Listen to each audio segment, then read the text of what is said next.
इस केस में जो इंसिडेंट हुआ है वो मई 2022 का है and now we are sitting in October November 2022 after 5-6 months.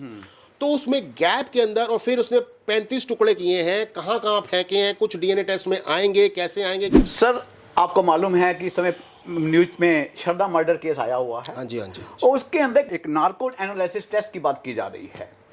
Narco analysis test जो होता है, एक सस्पेक्ट को या किसी मुलजिम को उसको सबकॉन्शियस स्टेट ऑफ माइंड में ले जाया जाता है जी। In the presence of team of doctors, psychiatrists and all. उसके बाद उससे एक क्वेश्चनियर के हिसाब से सवाल पूछे जाते हैं। दूसरा, मजिस्ट्रेट साहब उससे पूछेंगे कि भैया आपको ये टेस्ट करवाना है, वॉलंटरी टेस्ट करा रहे हो, आप पे कोई प्रेशर तो नहीं है। अगर वो वहाँ मना कर देता है तो नार्को टेस्ट नहीं हो सकता। Okay okay. This is a settled law. और जब ये नार्को एनालिसिस टेस्ट होगा तब वहाँ वो लॉयर साहब भी प्रेजेंट होंगे okay okay. At the time when this is conducted and this should be completely videographed. Sir question आया था कि ये कहते हैं कि चाकू मिल गया है जिसके ऊपर ब्लड स्टेन थी। आप क्या समझते हैं कि एक ऐसा मुलजिम जो कि शातिर मुलजिम है, क्या वो इस प्रकार के एविडेंस छोड़ेगा? नो, दिस आई डिसएग्री कि अगर उन्होंने ऐसा करा है कि 6 महीने बाद जो एक मतलब ये जो बता रहे हैं कि वो जब उसके टुकड़े भी कर रहा था तब भी शॉवर के नीचे रख के ताकि ब्लड कोई ना रहे, और वो 6 महीने बाद एक चॉपर को ब्लड स्टेन को अपने घर रखेगा। This I can't believe, with due respect, and investigation agency must be very fair to this. Otherwise, this is going to be against them.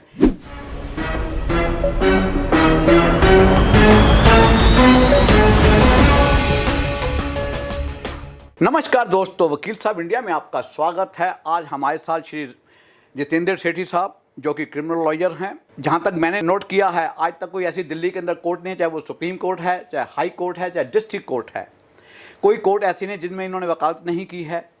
और अपने गुरु जो कि श्री पीपी ग्रोवर साहब, उनकी परंपरा को आगे बढ़ाते हुए अपने काम को बड़ी मेहनत के साथ, लगन के साथ कर रहे हैं। जैसी इज्जत इनके गुरु ने पाई श्री पीपी ग्रोवर साहब ने, वैसी इज्जत सेठी साहब ने अपने इस वकालत के पेशे में डाली अपनी खूब सारी मेहनत के साथ जो है। आज हमारे साथ जुड़े हुए हैं। आज इनसे हम लोग बात करेंगे श्रद्धा मर्डर केस के बारे में। सर नमस्कार। आप? नमस्कार जी, अनंत साहब नमस्कार जी। सर आपको मालूम है कि इस समय न्यूज में श्रद्धा मर्डर केस आया हुआ है। हाँ जी, हाँ जी। और उसके अंदर एक नार्को एनालिसिस टेस्ट की बात की जा रही है। आप लोगों ने सर बहुत सारे केसेस किए हैं इससे रिलेटेड भी। सर आप इस केस को कैसे उसके साथ रिलेट करते हैं? क्या इस केस के अंदर ये कामयाब हो सकता है? अनंत साहब, पहले तो सबसे अहम बात मैं आपसे कहना चाहूँगा जी कि नार्को एनालिसिस टेस्ट होता क्या है। जी पहले तो सबको हमें ये पता होना चाहिए। जी। नार्को एनालिसिस टेस्ट जो होता है, एक सस्पेक्ट को या किसी मुलजिम को उसको सबकॉन्शियस स्टेट ऑफ माइंड में ले जाया जाता है जी in the presence of team of doctors, psychiatrists and all. उसके बाद उससे एक क्वेश्चनियर के हिसाब से सवाल पूछे जाते हैं, फिर उसका आंसर लिया जाता है। अब इसकी लीगल इम्पोर्टेंस क्या है और इसकी लीगल वैल्यू क्या है वो भी जानना बहुत ज़रूरी है, क्योंकि आजकल मीडिया में आपने भी देखा है मैंने कि नार्को एनालिसिस ये हो जाएगा वो हो जाएगा, तो लोग समझते हैं शायद इसने कुछ बोल दिया तो ये वहाँ अंदर आ गया। ऐसा कुछ नहीं है जी।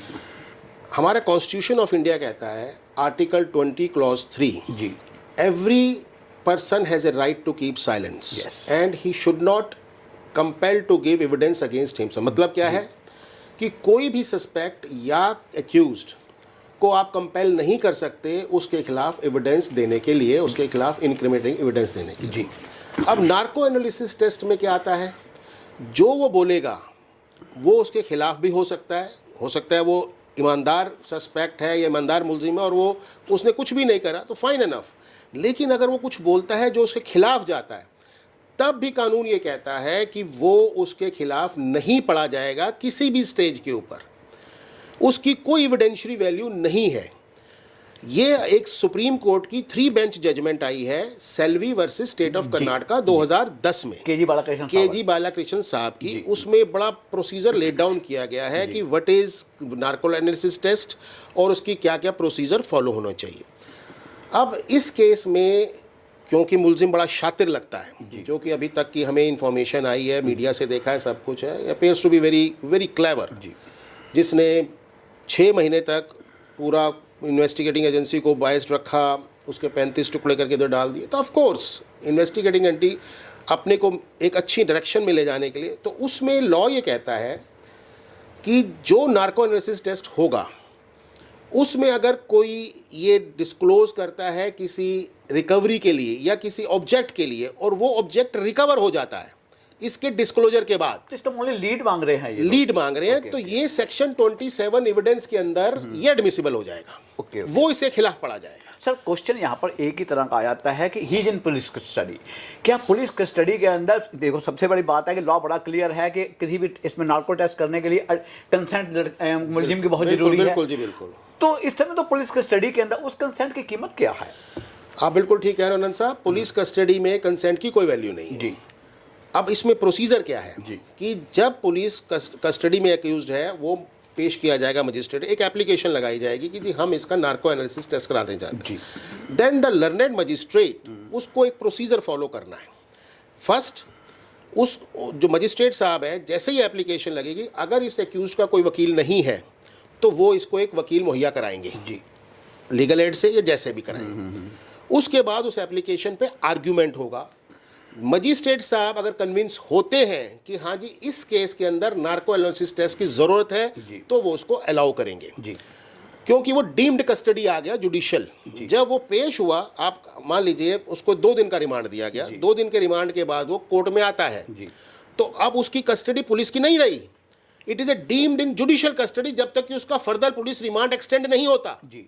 तो पुलिस की कस्टडी नहीं है, अब है जुडिशियल कस्टडी। अब मजिस्ट्रेट जब एप्लीकेशन लग रही है तो उस टाइम वो पुलिस कस्टडी रिमांड में नहीं है, वो कोर्ट के आगे पेश हो रहा है। तो उन्होंने रिमांड की एप्लीकेशन नहीं मांगी, अब उन्होंने मांगी है कि हमें नार्को एनालिसिस टेस्ट कराना है। तो वो कस्टडी जुडिशियल आ गई, अब बस जुडिशियल कस्टडी में है। तो मजिस्ट्रेट साहब को फॉलो करना है। एक दूसरा मजिस्ट्रेट साहब उससे पूछेंगे कि भैया आपको ये टेस्ट करवाना है, वॉलंटरी टेस्ट करा रहे हो, आप पे कोई प्रेशर तो नहीं है। अगर वो वहां मना कर देता है तो नार्को टेस्ट नहीं हो सकता। Okay okay. This is a settled law. Okay. अगर वो कंसेंट देता है उसके बाद भी उससे पूछा जाएगा आपके ऊपर कोई प्रेशर तो नहीं, और उसके इम्प्लीकेशन बताए जाएंगे। भाई देखो आपने नार्को एनालिसिस टेस्ट करवाया, उसमें लीगल इम्प्लीकेशंस ये हो सकते हैं, उसके फिजियोलॉजिकल फिजिकल एप्लीकेशन ये हो सकते हैं। तो ये सारा उसको एक्सप्लेन करना पड़ता है, and that too in the presence of his lawyer. Okay. Lawyer presence is very important. Law clearly says अगर ये लॉयर के बिना है और ये सब किया जाता है तो ये सारा नलिटी हो जाएगा। Okay okay. तो आपका कहने का मतलब है कि नार्को टेस्ट उसी के उसके एडवोकेट की प्रेजेंस के अंदर ही होगा। बिल्कुल, और जब ये नार्को एनालिसिस टेस्ट होगा तब वहां वो लॉयर साहब भी प्रेजेंट होंगे okay okay. At the time when this is conducted, and this should be completely videographed so that there should not be any controversy कि पूछा क्या गया था जी और क्या जवाब आया। सर इसके सक्सेस रेट क्या है वैसे?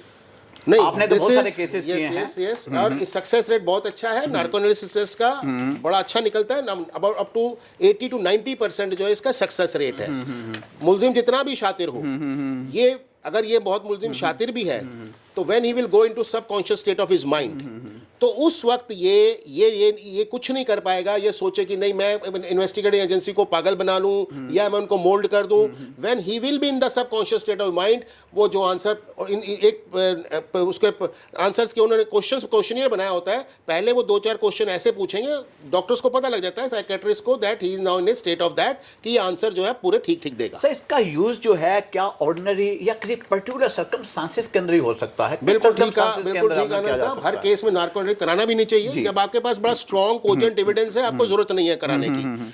प्रॉब्लम क्या है इस केस की? This case is a circumstantial evidence case. इस केस में कोई चश्मदीद गवाह या आई विटनेस नहीं। दूसरा, इस केस में जो इंसिडेंट हुआ है वो मई 2022 का है, and now we are sitting in October November 2022 after 5-6 months. तो उसमें गैप के अंदर, और फिर उसने 35 टुकड़े किए हैं, कहाँ कहाँ फेंके हैं, कुछ डीएनए टेस्ट में आएंगे, कैसे आएंगे, क्या नहीं आएगा। और अभी weapon offense we are not sure कि वेपन ऑफेंस जो दिखा रहे हैं वो है भी है या क्या है। उसके लिए ये लीड इस एक्यूज से लेना बहुत जरूरी है। उसके लिए narco analysis test is very important. Sir ऐसी क्या कब सर्कमस्टांसेस जब मैं कहता हूं कि मुलजिम ने अपनी कंसेंट भी दे दिया कि मेरा नार्को टेस्ट है, क्या उस रिजल्ट को कोर्ट के अंदर किस सर्कमस्टांसेस के अंदर चैलेंज किया जा सकता है? हाँ बिल्कुल सही है। ये आप वही जजमेंट फिर मैं साइड करूंगा जो हमारी सुप्रीम कोर्ट ने बिल्कुल सेटल्ड लॉ कर दिया है कि अगर एक एक्यूज वॉलंटरली भी कराता है narco analysis test, even then it has no evidentiary value. Okay. उसका हम क्या कर सकते हैं, उसकी सिर्फ कॉरबोरेटिव नेचर की वैल्यू है Okay. कि अगर सारा एविडेंस दूसरा आपको सपोर्ट कर रहा है तो ये एविडेंस भी आपको एक हेल्प कर देगा। Otherwise this has no evidential value और ये मुलजिम के खिलाफ कभी भी यूज नहीं किया, चाहे उसने वॉलंटरली करवाया है, लेकिन कोर्ट इसको एज सच नहीं पड़ेगी। सर, आप इन्वेस्टिगेशन एजेंसी को इस समय, क्योंकि आप लोगों ने बहुत तजर्बे किए हैं, बहुत सारे काम किए हैं, इस समय क्या सजेस्ट करना चाहेंगे कहीं चूक ना हो जाए? क्योंकि उसका कारण है कि सारी पब्लिक की नज़र इसके ऊपर पड़ी हुई है। तो क्या आप लोग इन्वेस्टिगेशन एजेंसी को सजेस्ट करना चाहेंगे कि उनको क्या क्या करना चाहिए? वैसे तो इन्वेस्टिगेशंस वो कर रहे हैं and I think Delhi police is quite competent to do everything, but मेरे हिसाब से इनको कुछ लीड्स जो है ये, क्योंकि सर्कमस्टेंशियल एविडेंस है, इस बात को ध्यान में रखें जी। कि इनको हर एक सर्कमस्टांस एस्टैब्लिश करना पड़ेगा कल को कोर्ट के अंदर by virtue of evidence, and each such circumstance must be linked together to form a complete chain to show that he is a guilty person of mind. अगर एक भी लिंक खत्म हो गया, एक भी सर्कमस्टांस प्रूव नहीं हुआ, तो देयर आर चांसेस कि इसको बेनिफिट ऑफ डाउट मिल जाए। Okay. उसके लिए मेरी सजेशंस जो है कि ये, जैसे कि इन्होंने कहा कि पहले बॉम्बे रहते थे, now they should collect the evidence कि they were living together in the living relationship. उसके लिए एविडेंस आस पड़ोस का, माँ बाप का एविडेंस कलेक्ट करें। Then they have shifted to Delhi.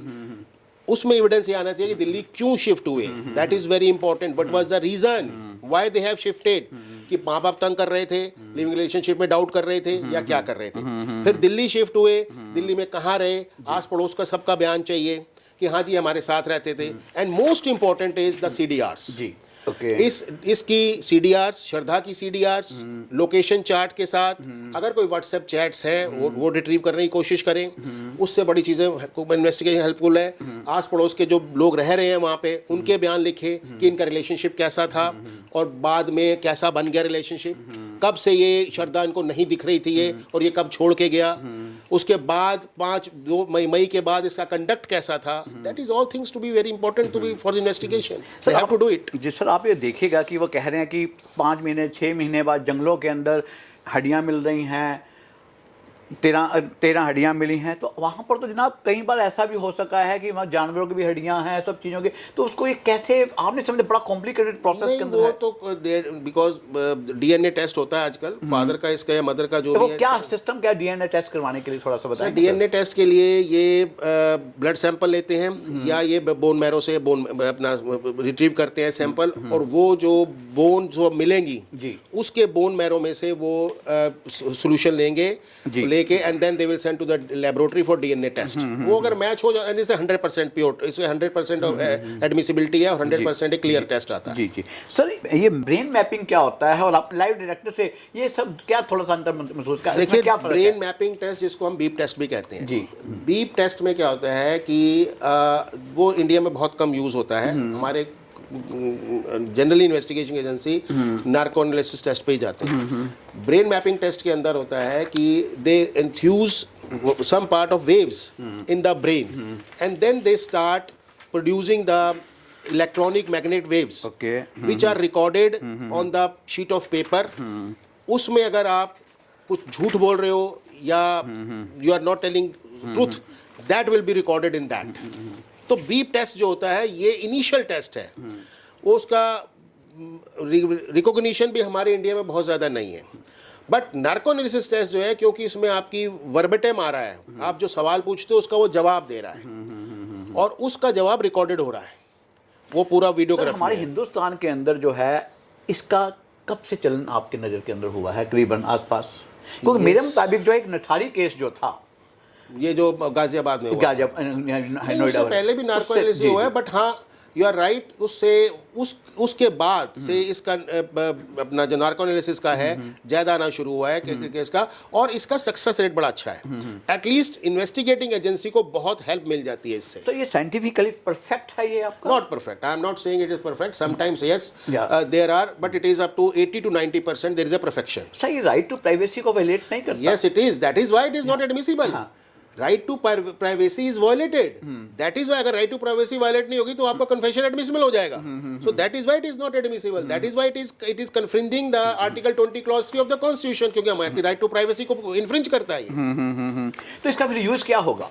Used to only help in the investigating agency. For the purpose of Leading it that they are investigation in the proper manner, proper way जा रहा है, या किसी और evidence collect करने के लिए इसको लीड मिल सकती है इसकी स्टेटमेंट, इससे कन्फेशन से। सर 164 का जो बयान होता है मुलजिम का, जो वो कहता है कि मैंने कन्फेस करता है, इन दोनों के अंदर आप क्या अंतर महसूस करते हैं? देखो 164 का बयान जब है, एक मुलजिम कहता है कि मैं कन्फेस करता हूं कि मैंने ये जुर्म किया है, 164 का बयान लिया जाता है। 164 के बयान में जब मुलजिम है, he is not in a subconscious state of mind, he is in a perfect state of mind. वहां अगर वो वॉलंटरी कन्फेशन करता है तो दैट इज एडमिसिबल।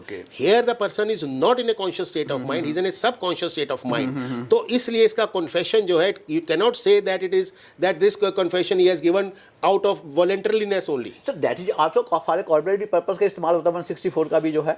164 का नहीं, अगर आप कन्फेशन मजिस्ट्रेट का कर दो जाके, हाँ जी मैंने किया है जो ये वाला, सब्सटेंटिव तो नहीं है, सब्सटेंटिव नहीं है, but if it is used for the, but at the moment यहाँ तो कॉर्पोरेटिव एज सच कॉर्पोरेटिव ही नहीं है। आप इसका कन्फेशन को किसी भी तरह से यूज नहीं कर सकते। This confession of an accused in a narco analysis can not be used for any purpose. ये मजिस्ट्रेट आपको बताएगा जिस टाइम आपके भाई आपका कन्फेशन जो है कहीं रिकॉर्ड नहीं होगा, कोई यूज नहीं होगा। तो सर मैं अगर आपसे थोड़े शब्दों के अंदर एक लाइन में पूछूं, आखिरकार इस सारे प्रोसेस को करने के पीछे एक वजह क्या है, और दूसरा जो है कहां तक ये इन्वेस्टिगेशन एजेंसी कामयाब हो पाएंगी? देखो नार्को एनालिसिस टेस्ट का पर्पस मैंने आपको पहले ही बताया, सिर्फ ये पर्पस होता है फॉर द इन्वेस्टिगेशन पर्पस कि हाँ जी ये हमारी इन्वेस्टिगेशन सही डायरेक्शन में जा रही है, सही लाइन में जा रही है।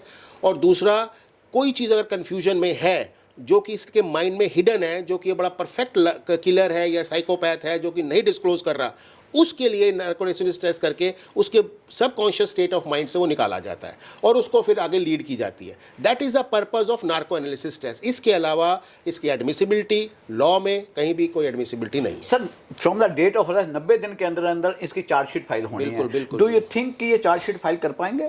देखो जी, investigation they have to complete it. अगर ये इन्वेस्टिगेशन 90 दिन में नहीं कंप्लीट करते हैं तो he has a statutory right under section 167(2) of CrPC to be released on bell.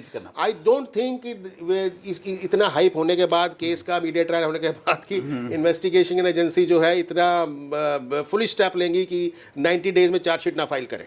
लेकिन सर सर्कमस्टांसेस हम देखिएगा कि एविडेंस को कलेक्ट करना एक बहुत टीडियस जॉब बन चुका हुआ है। मैं आपको उसके बताता हूं। Then there is a provision under section 173(8) of CrPC also. 90 days के अंदर चार्जशीट आ जाएगी, इसमें आएगी, आई एम श्योर। लेकिन अगर कोई पार्ट ऑफ इन्वेस्टिगेशन रह जाता है तो एक सप्लीमेंट्री चार्जशीट आएगी फर्दर इन्वेस्टिगेशन की। वो उनके पास राइट है 173(8) में फर्दर इन्वेस्टिगेट करने का। लेकिन सबसे पहले तो सब जब तक डेथ को जो है नहीं साबित करेंगे कैसे आगे बढ़ पाएंगे? That is the most important. First they have to establish it कि हाँ जी जो मरने वाली थी वो श्रद्धा थी, श्रद्धा वालेकर जो भी उनका नाम था वो थी, और वो डेथ जो थी इन्होंने कॉज करी है, इस वेपन ऑफेंस से कॉज करी है और उसके इतने टुकड़े करके यहाँ फेंके। ये तो प्राइमरी इन्वेस्टिगेशन है। अगर यही इन्वेस्टिगेशन ये प्रॉपर नहीं कर पाए तो मेरे ख्याल से वो चार्जशीट भी इनकम्प्लीट आएगी। फिर सर क्वेश्चन आया था कि ये कहते हैं कि चाकू मिल गया है जिसके ऊपर ब्लड स्टेन थी। आप क्या समझते हैं कि एक ऐसा मुलजिम जो कि शातिर मुलजिम है, क्या वो इस प्रकार के एविडेंस छोड़ेगा? नो, दिस आई डिसएग्री कि अगर उन्होंने ऐसा करा है कि 6 महीने बाद जो एक मतलब ये जो बता रहे हैं कि वो जब उसके टुकड़े भी कर रहा था तब भी शॉवर के नीचे रख के ताकि ब्लड कोई ना रहे, और वो 6 महीने बाद एक चॉपर को ब्लड स्टेन को अपने घर रखेगा, this I can't believe, with due respect, and investigation agency must be very fair to this, otherwise this is going to be against them. Sir question आया था कि डीएनए टेस्ट के लिए एक बहुत साइंटिफिक आ चुका है कि अगर सपोज इनके ब्लड था अभी और उसका ब्लड स्टेन जो रहते हैं उसको अगर आप लोग किसी जो डिटर्जेंट पाउडर से भी धो देते हैं या कोई केमिकल, तब भी उसको आपको उसको रिकवर किया जा सकता है। यस अगर उसके जरा भी स्ट्रेन है कहीं भी है तो वो अगर ब्यूटिफाइड नहीं हुआ ब्लड, इफ द ब्लड अगर प्यूरिफाइड नहीं है तो ब्लड डीएनए से मैच कर जाएगा, और कहीं ना कहीं ये मिल गया होगा क्योंकि इनको बाथरूम वगैरह में है या कहीं पे होगा, थोड़ा सा भी स्लाइटेस्ट पुश भी वहां मिल गया होगा इनको, तो ये उसके डीएनए से मैच करवा देगा। सर ये कह रहे हैं कि जिस पाइपलाइन के जरिए शॉवर चल रहा था, पानी नीचे बह रहा था, ब्लड भी आ गया, तो क्या आप समझते हैं कि वो एक पाइपलाइन जो एक जिसको बोलते हैं जिसकी जरिए से पानी नीचे बह रहा है, क्या ये इनके लिए हेल्पफुल हो सकेगा? क्योंकि उसका कारण क्या है कि वहीं से पानी बहा है, वहीं से खून भी बहा गया है, क्योंकि उसने शॉवर चला रखा था जब वो उसके टुकड़े काट रहा था। जो है ये बड़ा मुश्किल है क्योंकि 6 महीने बाद यूज नहीं कर रहा है, जमी होगी उसमें भी यूज़ कर रहा है सब कुछ, और अगर ब्लड वहाँ मिल रहा है, अगर वो कह रहे हैं कुछ ऐसा, तो अब थोड़ा सा डाउट है उसमें, उसमें थोड़ा सा डाउट है, इट्स नॉट क्लियर। सर बहुत बहुत शुक्रिया सर, आप लोगों ने बहुत अच्छे ढंग से आम पब्लिक को भी, आम लोगों को बताया कि आखिरकार ये नार्को टेस्ट होता क्या है, इसके यूज़ क्या है, पर्पस क्या है, कितना ये फ़ायदेमंद है, और कब कहाँ इसको अल्टीमेटली आज तक इस्तेमाल किया गया है। मैं बहुत बहुत शुक्रिया sir, thank you very much. नमस्कार अनंत साहब, आपका भी बहुत बहुत धन्यवाद, आपने इतना मुझे मौका दिया दर्शकों से बात करने का। थैंक यू, धन्यवाद, थैंक यू।